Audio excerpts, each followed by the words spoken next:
I've been told that whiskey is too high proof and would kill the fungus or bacteria that could produce cork taint. But I've discovered that whiskey can be corked, and if you want to find out how, then stick around.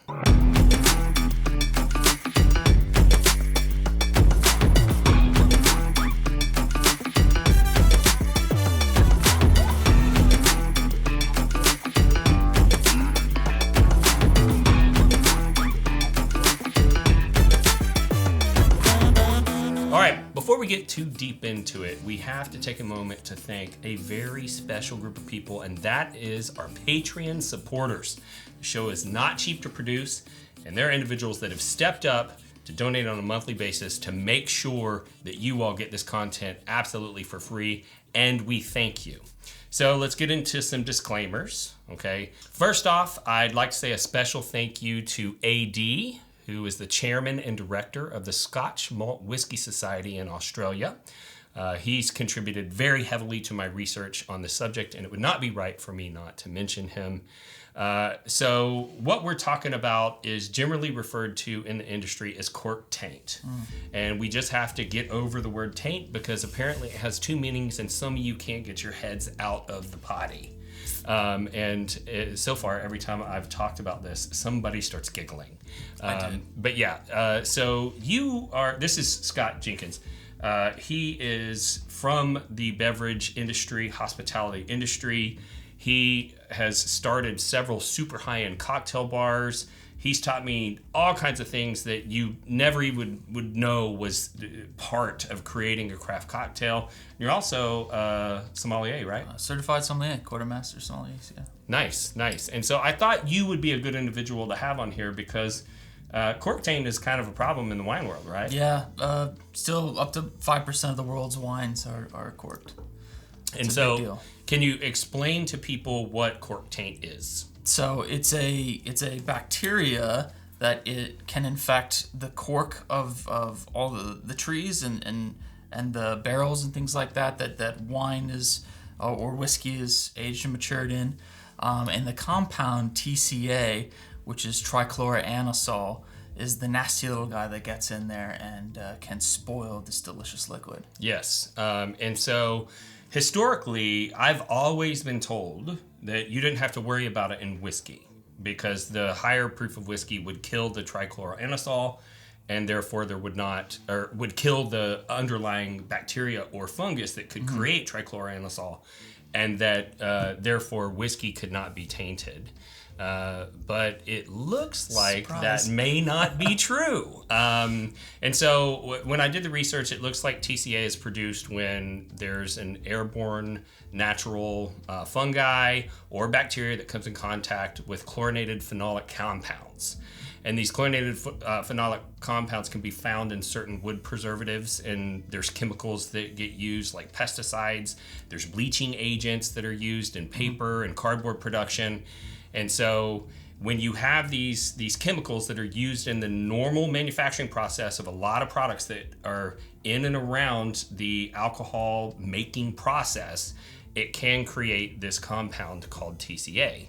And it can be found in wood corks, but I also found out that it can be in wood pallets. Yeah, it's a tricky little guy. Yeah, and so imagine you've got barrels of whiskey, and you are putting them up on a wooden skid that you can move around with a forklift and all that stuff. And that skid had some sort of treatment, and now it's got TCA, and it is now capable of infecting a whiskey. And so I also found out that it can be in cardboard boxes, and it can even be in the filters that they use for chill filtration. Oh, that one I didn't know. Yeah. And so the strike against chill filtration, right? Exactly. Stop chill filtering our whiskey, okay? Just bottle it at a proof high enough that it's not ever going to be a problem. That's my solution to the chill filtration problem. Maybe it wouldn't work for Scotch, though. No, not so much. Not so much. So is it true that the bacteria and fungus are actually affected by the high proof of spirits? I mean, to a certain degree, yes, they can kill them off when it gets too high, but it does not affect the compound they produce. Right. So once it's there, It's there, It's unfortunately, and it's one of the most heartbreaking things that can happen to you. Right. So basically what we're discovering then is that it's totally possible that you have a cork or a pallet or a chill filtration filter or a box that things are being shipped in that is infected with this bacteria or fungus. Now there's this TCA compound, and it can get into your whiskey. And even if the whiskey is able to kill the fungus or the bacteria, once it's there, it's there, and it's going to be a problem. And so this means that even a whiskey that doesn't have a natural cork can have cork taint. That's right. And that surprised me. And when I was doing research, I found instances where there was a synthetic cork, and the whiskey was corked.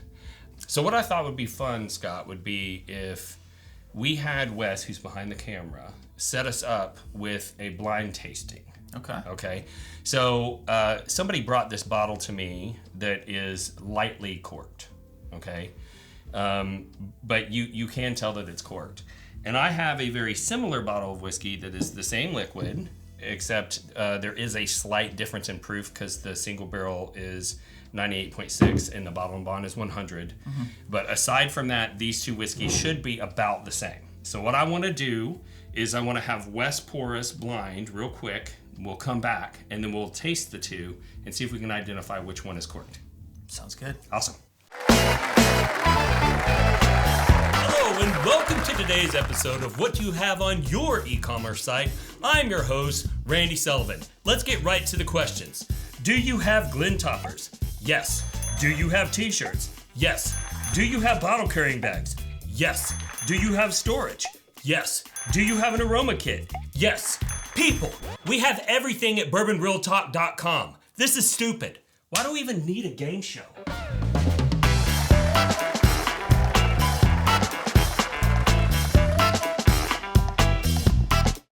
All right, Scott. We got our blind poured for us. So once you smell it, taste it up, tell me which one you think is corked. I already know. Yeah. Which What one? do you think? On the count of 3. 1, 2, 3. Left. You don't even have to taste it. And so, Yeah. do you know why it's so easy to tell when a whiskey or a wine is corked? Because humans have the ability to identify TCA in as low a quantity as 5 parts per trillion. Not million, not billion, 5 parts per trillion. Yeah. Humans are super, super sensitive. And so when you are identifying cork taint, what smells come to mind? Like, how do you identify The it? classic ones are like a wet dog or wet cardboard or like moldy basement, wet newspapers. This one is a little sort of sour smelling, acidic, almost vinegary. A little bit. Yeah. Yeah. And so what I thought was interesting was, right, it's like black and white, right? It's opening up a little bit. Now the bouquet is... And so I want you to smell my George T. Stagg cork. Because this year I trashed George T. Stagg. Yeah. It's corked, isn't it? Instantly, yeah. It's way worse That's so sad. than the 1792. Yeah, this one's a little subtle when you smell the cork. When you smell the liquid, it's open more, but you can tell instantly. Yeah, That's so sad. It's really, really strong. And so I think I'm going to reach out to Sazerac and see if there's something that can be done, because George T. Stagg is my favorite. You can test it, probably. I wonder, well, I've heard stories that they'll have you send the bottle back and they test it. They're going to be upset with me because it's half gone, but it's because I've been giving away samples. I probably only drank half an ounce of that bottle, and it's almost half empty. But we are going to do a giveaway, and we want you to be able to experience the same experience. And so we are going to be giving away 5 sample packs where you are going to get a 1-ounce sample each of the corked and uncorked versions of the 1792. And the way that you can enter is to like this video, subscribe to the channel, ring the bell so that you get notified of future giveaways and future content. And most importantly, you got to fill out the web form that's in the video description below. I will run a randomizer, reach out to the winner, get your shipping information, and get you your samples right away, absolutely for free. And in the past, you needed a comment to enter to win, but we're being over flooded with comments, so you don't have to comment just to enter the free giveaway. If you want to talk with us, we'd love to hear your comments. So let's talk about how you can support the channel. The best way to support the channel is probably through Patreon, and we mentioned that earlier, but there are a lot of member benefits. It's not just about a monthly donation. We provide whiskey experiences that you would never be able to get on your own. We're doing distillery takeovers, single barrels. There's a lot of special content that we release. We do a lot of free giveaways inside there that you don't have access to unless you're a Patreon member. So consider that. There's a link in the video description below. Another great way is to purchase Bourbon Real Talk merch. There's a link to bourbonrealtalk.com in the video description below. And I promise you, if you go look at our merchandise, it was made for you, the whiskey lover, and you will find something you feel like you cannot live without. I also am a residential real estate agent that's been subsidizing this channel with my real estate money since its inception. So you could show some support by hiring me as your agent in the Dallas or Houston metro areas. And we like all of our guests to be able to plug their stuff too. So how could somebody show you some love, Scott? You can follow me on Instagram at scotch.jenkins, which is a clever little pun for my name. I like that. Yeah. Or check out some of my brands, Aberfeldy at aberfeldy.com or krugelike.com. Awesome. Well, if this is your first time tuning into the channel, we'd love to tell you a little bit about our show philosophy. We are all about bringing people together through spirits. And that's something that's personally important to me because I've lost a loved one to suicide. And as we went through the aftermath of that, I realized that he had lost a lot of his social connections that were keeping him tied to this world. And after his passing, I started seeing how social connections were being formed faster than would be normal by being involved in the whiskey enthusiast community. And so I thought, maybe if I can get you connected to whiskey, the whiskey will do the rest of the job and get you connected to others. If you want connection, though, you do have to have a communication forum. And unfortunately, a lot of the ones that are out there for whiskey are filled with whiskey trolls that say hateful things to each other. And they taught us two things. One, we needed to start our own forum where there were no trolls, which we've done. It's called Bourbon Real Talk Community. It's Facebook-based and it's free, and you should check it out. The other thing they taught us, though, is that if they can hate strangers online that they don't even know, we can love strangers online that we don't even know. And that's why we end every episode the same way, and that's this. If you woke up this morning and you're unsure whether or not anyone loved you, just know that we love you. We'll see you next time on Bourbon Real Talk. Cheers. Cheers.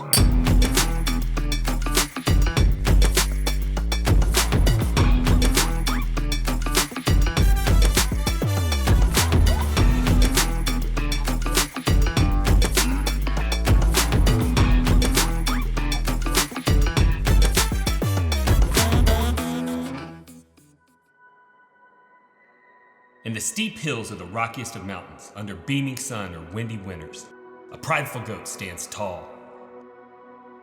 The whiskey offers smooth yet bold flavors to be enjoyed anywhere with anyone. So take a leap and discover the complex and beautiful sceneries of the Prideful Goat with us. I'm Randy Sullivan, host of Bourbon Real Talk, and I partnered with Giant Texas Distillers to create the whiskey brand, the Prideful Goat. That intro was one of the drafts for the Prideful Goat's back label, and the truth is, the name just sounded cool. There is no significance to the name, which makes the back label story difficult. We felt some of what was written was a little too fanciful for our target audience. Our goal was to create a whiskey by whiskey lovers for whiskey lovers. Cask strength, non-chill filtered, straightforward, no fluff. We're currently sold in Alaska, Arizona, California, Georgia, Kentucky, Louisiana, Nevada, New Mexico, Texas, and Alberta, Canada. And if you want a quality whiskey that was curated for enthusiasts, head over to www.pridefulgoat.com and use the store locator. If your local store doesn't have it, you can look on the website to see what your state wholesaler is, and your store can call them and order it. We also have some pretty awesome Prideful Goat merchandise, including etched Glencairns, t-shirts, and now a dog squeaky toy. If we're not sold in your state, don't worry. Sealbox and Bourbon Outfitter both sell our products for lower than average retail prices. With no sales tax and discounts for multiple bottle shipping, in many cases you can get the Prideful Goat delivered to your front door for less money than you would pay at a local store. We hope you enjoy our little project.